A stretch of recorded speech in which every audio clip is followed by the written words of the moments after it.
नमस्कार दोस्तों, किस्से कहानियों की दुनिया में आपका स्वागत है। आप सुन रहे हैं मुंशी प्रेमचंद की कहानी त्यागी का प्रेम। कहानी पसंद आए तो वीडियो को लाइक कीजिए और चैनल को सब्सक्राइब कीजिए। तो आइए सुनते हैं। लाला गोपीनाथ को युवा अवस्था में ही दर्शन से प्रेम हो गया था। वे नगर के गणमान्य पुरुषों में गिने जाते थे। वे दीनजनों के आधार और दुखियों के मददगार थे। अभी तक उनका विवाह न हुआ था। वह पहले से ही ब्रह्मचार्य व्रत धारण कर चुके थे। एक दिन वे सैर करने जा रहे थे कि रास्ते में अध्यापक अमरनाथ जी से मुलाकात हो गई। अमरनाथ जी बोले, कहिए लाला जी, कैसा मिजाज है? आपके विवाह के विषय में क्या बात हुई? गोपीनाथ ने दृढ़ता से कहा, मेरा इरादा विवाह करने का नहीं है साहब। अमरनाथ, ऐसी भूल न करना। तुम अभी नवयुवक हो, तुम्हें संसार का कुछ अनुभव नहीं है। मैंने ऐसी कितनी ही मिसालें देखी हैं जहाँ अविवाहित रहने से लाभ के बदले हानि ही हुई है। विवाह मनुष्य को सुमार्ग पर रखने का सबसे उत्तम साधन है, और उस व्रत को करने के क्या फायदे जिसका परिणाम छिचोरापन हो। 2 साल हो गए। लाला गोपीनाथ ने एक कन्या पाठशाला खोली है और उसके प्रबंधक हैं। वहाँ की शिक्षा शैली कुछ ऐसी मनोरंजक है कि बालिकाएं एक बार जाकर मानो मंत्रमुग्ध सी हो जाती हैं। फिर उन्हें घर जाने पर चैन ही नहीं मिलता। ऐसी व्यवस्था की गई है कि 3-4 वर्षों में ही कन्याओं का गृहस्थी के मुख्य कार्यों से परिचय हो जाता है। सबसे बड़ी बात यह है कि यहाँ धर्म शिक्षा का भी समुचित प्रबंध किया गया है। अब की साल एक सुशिक्षित गुजराती महिला को मुंबई से बुलाया गया है और पाठशाला उनके हाथ में दे दी गई है। इन महिला का नाम है आनंदीबाई। वे विधवा हैं और हिंदी भाषा से भली भांति परिचित हैं। कई पुस्तकें भी लिख चुकी है। कई कन्या पाठशालाओं में काम कर चुकी हैं। शिक्षा संबंधी विषयों में अच्छी गति है। उनके आने से मदरसे में जैसे रौनक सी आ गई। आनंदी रईसों के घरों में जाती और स्त्रियों में शिक्षा का प्रचार करती। शहर में उनका बड़ा मान सम्मान था। लड़कियां उन पे जान देती थी और उन्हें माँ कह के पुकारती थी। गोपीनाथ पाठशाला की उन्नति देख देख कर फूले नहीं समाते। जिससे मिलते आनंदीबाई का ही गुणगान करते। आनंदी की प्रशंसा से उन्हें वही आनंद प्राप्त होता था जो स्वयं अपनी प्रशंसा से किसी को होता है। बाई जी को भी दर्शन से प्रेम है, और सबसे बड़ी बात यह है कि उन्हें गोपीनाथ पर असीम श्रद्धा है। वे हृदय से उनका सम्मान करती हैं। उनके त्याग और निष्काम जाति भक्ति ने उन्हें वशीभूत कर लिया है। वे मुंह पर उनकी बड़ाई नहीं करती, पर रईसों के घरों में बड़े प्रेम से उनका यशोगान करती हैं। ऐसे सच्चे सेवक आजकल कहाँ। लोग कीर्ति पे जान देते हैं, जो थोड़ी बहुत सेवा करते हैं दिखावे के लिए। सच्ची लगन किसी में नहीं। मैं लाला जी को पुरुष नहीं, देवता समझती हूँ। दशहरे के दिन थे। कन्या पाठशाला में उत्सव मनाने की तैयारी हो रही थी। एक नाटक खेलने का निश्चय किया गया था। तैयारियां करते करते विजयदशमी का दिन आ गया। दोपहर तक लाला गोपीनाथ फर्श और कुर्सियों का इंतजाम करते रहे। जब 1 बज गया और अब भी वह वहाँ से न टले तो आनंदीबाई ने कहा, लाला जी, आपको भोजन करने के लिए जाना चाहिए। अब सब काम हो गया है। जो कुछ बचा हुआ है उसे मैं देख लूँगी, आप जाइए। गोपीनाथ ने कहा, खा लूँगा। मैं ठीक समय पर भोजन करने का पाबंद नहीं हूँ। फिर घर तक कौन जाए? घंटों लग जाएंगे। भोजन के उपरांत आराम करने की भी इच्छा होगी तो शाम ही हो जाएगी। आनंदी, भोजन तो मेरे यहाँ तैयार है, ब्राह्मणी ने बनाया है। चलकर खा लीजिए और यहीं जरा आराम कर लीजिए।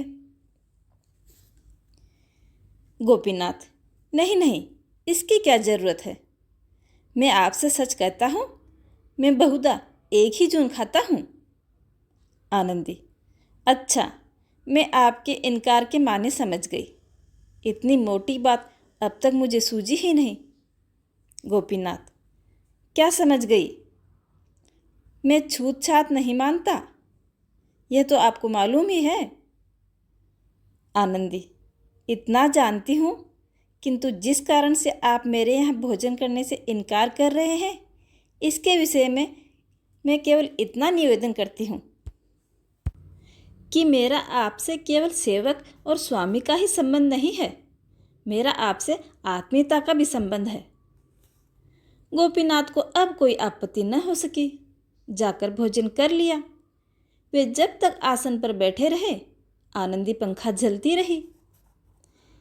इस घटना की लाला गोपीनाथ के मित्रों ने यूं आलोचना की, महाशय जी अब तो वहीं भोजन भी करते हैं।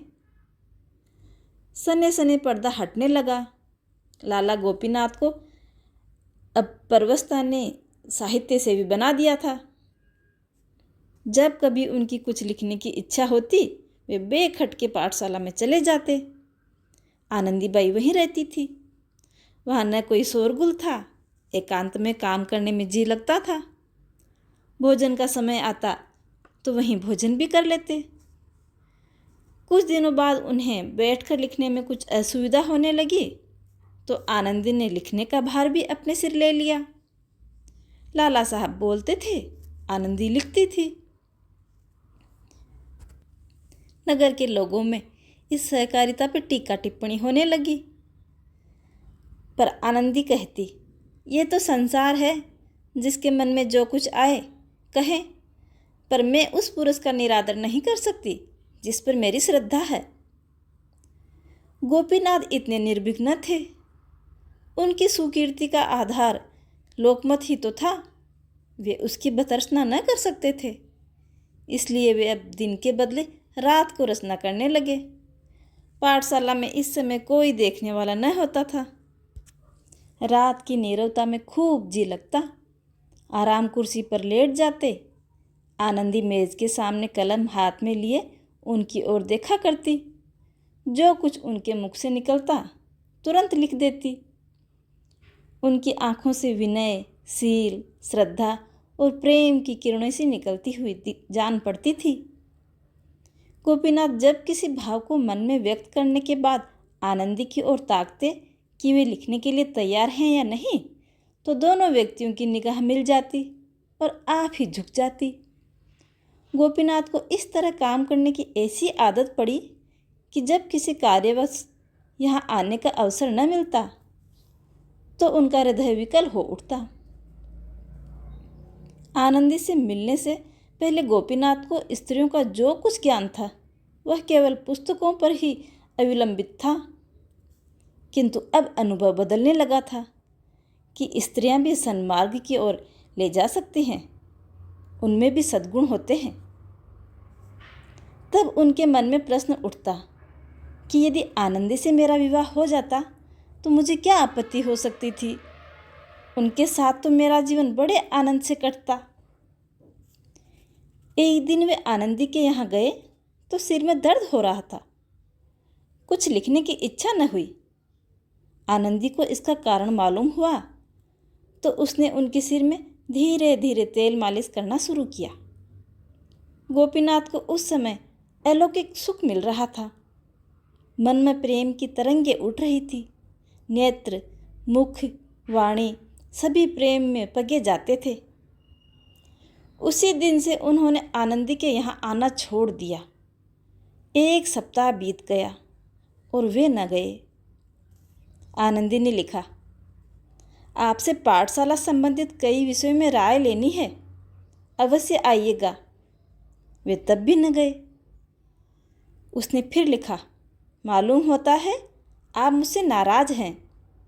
मैंने जानबूझकर तो कोई ऐसा काम किया नहीं, लेकिन यदि वास्तव में आप मुझसे नाराज़ हैं तो मैं यहाँ रहना उचित नहीं समझती। अगर आप अब भी न आएंगे तो मैं किसी अन्य अध्यापिका को चार्ज देके चली जाऊंगी। गोपीनाथ पर इस धमकी का भी कोई असर न हुआ। वे अब भी न गए। अंत में 2 महीने तक खींचे खींचे रहने के बाद उन्हें ज्ञात हुआ कि आनंदी बहुत बीमार है। वे 2 दिन से पाठशाला नहीं आ रही है। तब वे अपने आप को नहीं रोक सके। पाठशाला में आए और कुछ झिझकते सकुचाते आनंदी के कमरे में कदम रखा। देखा तो चुपचाप पड़ी हुई थी। मुख पीला था, शरीर घुल गया था। उसने उसकी ओर दया प्रार्थी नेत्रों से देखा। उठना चाहा, पर अशक्ति ने उठने न दिया। गोपीनाथ ने आर्द्र कंठों से कहा, लेटी रहो, लेटी रहो, उठने की जरूरत नहीं, मैं बैठ जाता हूँ। डॉक्टर साहब आए थे? मिस राइन ने कहा। जी हाँ, 2 बार आए थे, दवा दे गए हैं। गोपीनाथ ने नुस्खा देखा। डॉक्टरी का साधारण ज्ञान था। नुस्खे से ज्ञात हुआ हृदय रोग है। औषधियाँ सभी पुष्टिकारक और बलवर्धक थी। आनंदी की ओर फिर देखा। उसकी आंखों से अश्रुधारा बह रही थी। उसका गला भी भर आया। हृदय महसूसने लगा। बोले, आनंदी, तुमने मुझे पहले इसकी सूचना नहीं दी, नहीं तो रोग इतना न बढ़ पाता। आनंदी, कोई बात नहीं, अच्छी हो जाऊंगी, जल्द ही अच्छी हो जाऊंगी। और मर भी जाऊंगी तो कौन रोने के लिए बैठा है मेरे लिए। ये कहते कहते वह फूट फूट के रोने लगी। गोपीनाथ दार्शनिक थे, पर अब तक उनके मन के कोमल भाव स्थिर न हुए थे। कंपित स्वर में बोले, आनंदी, संसार में कम से कम एक ऐसा आदमी है जो तुम्हारे लिए अपने प्राण भी दे सकता है। आनंदी ने पुलकित होकर कहा, 2 महीने तक किस पर छोड़ दिया था? गोपीनाथ, इन 2 महीनों में मेरी जो दशा थी वह मैं ही जानता हूँ। यही समझ लो कि मैंने आत्महत्या नहीं की। यही बड़ा आश्चर्य है। मैंने न समझा था कि अपने व्रत पर स्थिर रहना मेरे लिए इतना कठिन हो जाएगा। आनंदी ने गोपीनाथ का हाथ पकड़ के धीरे से अपने हाथ में लिया और कहा, अब तो कभी इतना कठोर न होइएगा। गोपीनाथ, इसका अंत क्या है? आनंदी, कुछ भी हो। गोपीनाथ, कुछ भी हो। अपमान, निंदा, उपहास, आत्मवेदना। आनंदी, कुछ भी हो, मैं सब कुछ सह सकती हूँ और आपको भी मेरे हेतु सहना पड़ेगा। गोपीनाथ, आनंदी, मैं अपने को प्रेम पर बलिदान कर सकता हूँ, लेकिन अपने नाम को नहीं। इस नाम को अकलंकित रखने में समाज की बहुत कुछ सेवा कर सकता हूँ। आनंदी, न कीजिए। आपने सब कुछ त्याग कर यह कीर्ति लाभ किया है। मैं आपके यश को नहीं मिटाना चाहती। गोपीनाथ, दोनों बातें एक साथ संभव है? आनंदी, संभव है, मेरे लिए संभव है। मैं प्रेम पर अपनी आत्मा को भी न्यौछावर कर सकती हूँ। इसके पश्चात लाला गोपीनाथ ने एकाएक आनंदी की बुराई करना प्रारंभ कर दिया। मित्रों से कहते, उनका जी अब काम में नहीं लगता। किसी से कहते, उनका जी अब यहाँ से उचाट हो गया है, अपने घर जाना चाहती हैं। उधर आनंदी भी गोपीनाथ के दुखड़े रोने लगी। यह मनुष्य नहीं, पत्थर का देवता है।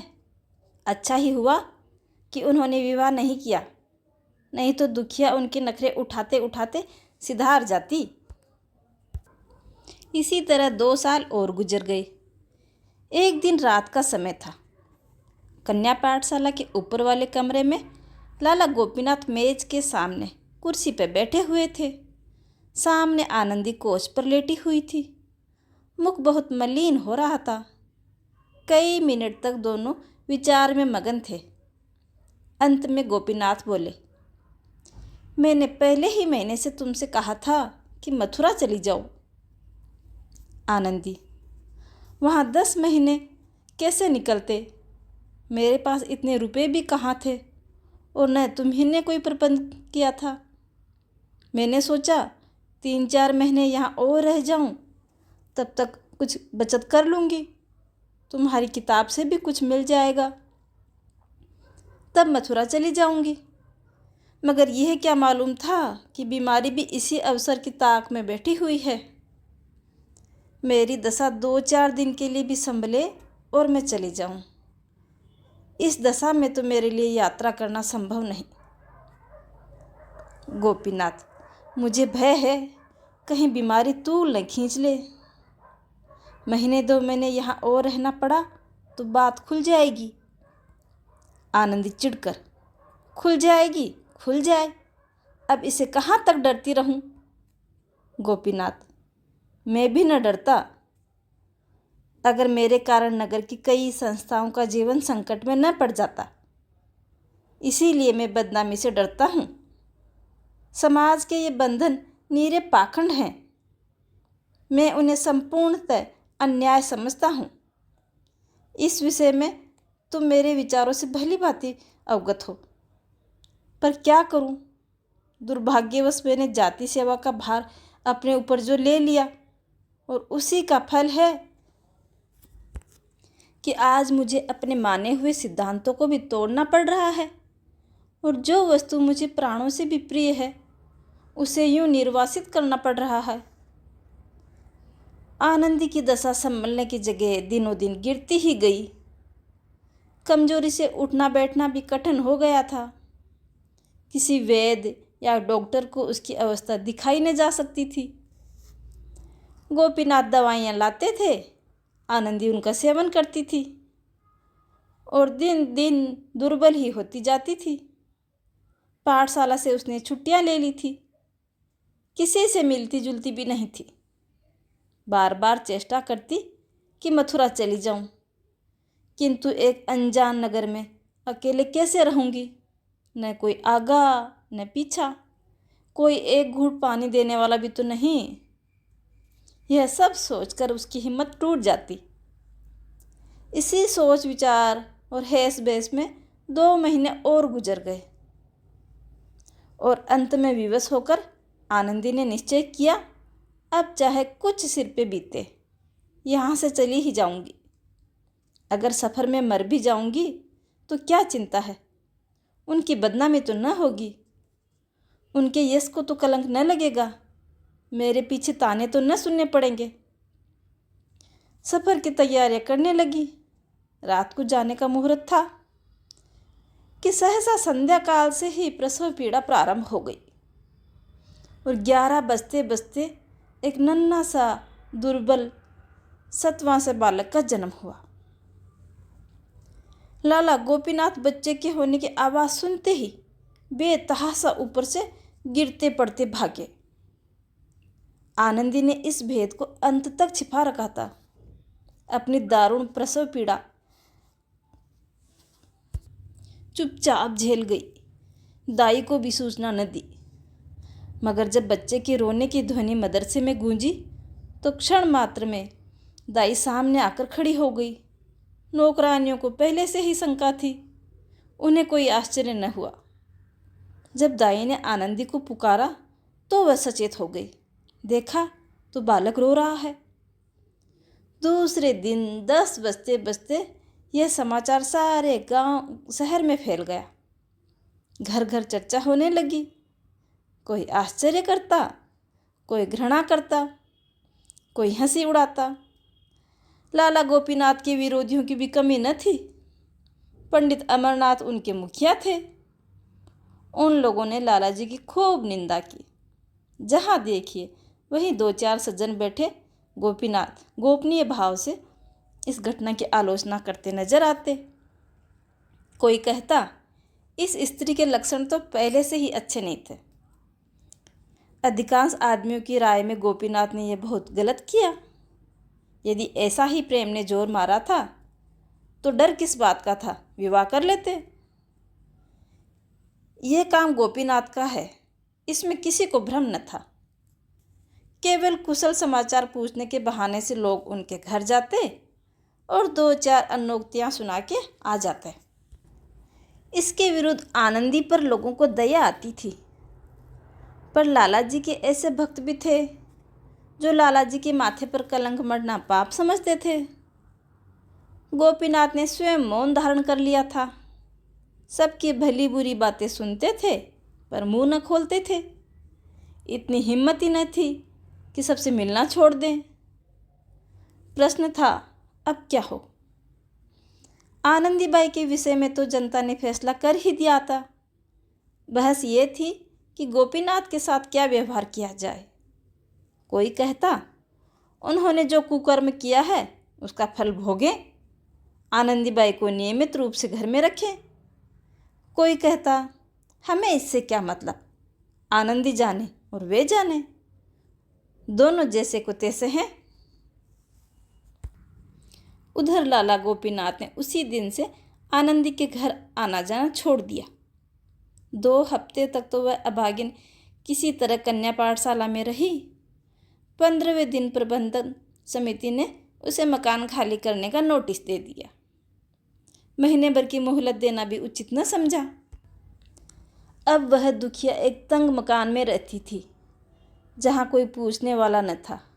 बच्चा कमज़ोर, खुद बीमार, कोई आगे न पीछे, न कोई दुख का संगी न साथी। शिशु को गोद में लिए लिए दिन के दिन बेदाना पानी पड़ी रहती थी। एक बुढ़िया महरी मिल गई थी जो बर्तन धो के चली जाती थी। कभी कभी शिशु को छाती से लगाए रात की रात रह जाती। पर धन्य है उसके हृदय का संतोष। लाला गोपीनाथ से न तो मुंह से शिकायत करती थी और न दिल से। सोचती थी, इन परिस्थितियों में उन्हें मुझसे दूर रहना ही अच्छा है। इसके अतिरिक्त और क्या उपाय है? उनके बदनाम होने से नगर की कितनी बड़ी हानि होगी। सभी उन पर संदेह करते हैं पर किसी को यह साहस तो नहीं कि उनके मुख पे कुछ कह दे, पीठ पीछे चाहे कुछ कहें। यह सोचते हुए उसने स्वामी अभेदानंद की एक पुस्तक उठाई और उसके एक अध्याय का अनुवाद करने लगी। अब उसकी जीविका का एकमात्र यही आधार था। सहसा धीरे से किसी ने द्वार खटखटाया। वह चौंक पड़ी। लाला गोपीनाथ की आवाज़ मालूम हुई। उसने तुरंत द्वार खोल दिया।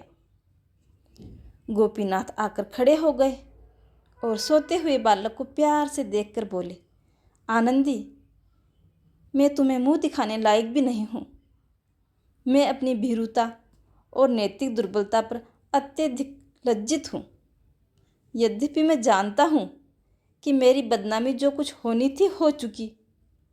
मेरे नाम से चलने वाली संस्थाओं को जो हानि पहुँचनी थी वह भी पहुँच चुकी। अब असंभव है कि मैं जनता को अपना मुंह दिखा पाऊँ और वे मुझ पर विश्वास ही कर पाएँ। इतना जानते हुए भी मुझ में इतना साहस नहीं कि अपने कुकृत्य का भार अपने सिर पे ले लूँ। मैं पहले सामाजिक शासन की रत्ती भर परवाह न करता था, पर अब पग पग पर उसके भय से मेरे प्राण निकले जाते हैं। धिक्कार है मुझ पर कि तुम्हारे ऊपर ऐसी विपत्तियाँ पड़ी। लोक निंदा, रोग, शोक, निर्धनता सभी का सामना करना पड़ा और मैं यूं अलग अलग रहा मानो मुझसे कोई प्रयोजन ही न हो। पर मेरा हृदय ही जानता है कि उसको कितनी पीड़ा होती थी। कितनी ही बार आने का निश्चय किया और फिर हिम्मत हार गया। अब मुझे विदित हो गया कि मेरी सारी दार्शनिकता केवल हाथी के दांत थी। मुझ में क्रिया शक्ति नहीं है। लेकिन इसके साथ ही तुमसे अलग रहना भी मेरे बस का नहीं। तुमसे दूर रहकर भी मैं जिंदा नहीं रह सकता। प्यारे बच्चे को देखने के लिए मैं कितनी बार लालायित हुआ हूँ, पर यह आशा कैसे करूँ कि मेरी इस चरित्रहीनता का ऐसा प्रत्यक्ष प्रमाण पाने के बाद भी तुम मुझसे घृणा न करोगी। आनंदी, स्वामी, आपके मन में ऐसी बातों का आना मुझ पर घोर अन्याय है। मैं ऐसी बुद्धि ही नहीं हूँ कि केवल अपने स्वार्थ के लिए आपको कलंकित करूँ। मैं आपको अपना इष्ट देव समझती हूँ और सदैव समझती रहूँगी। मैं भी अब आपके बिना नहीं रह सकती। कभी कभी आपके दर्शन पाती रहूँ। यही जीवन की सबसे बड़ी अभिलाषा रह गई है। इस घटना को 15 वर्ष बीत गए हैं। लाला गोपीनाथ नित्य 12 बजे रात को आनंदी के साथ बैठे हुए नजर आते हैं।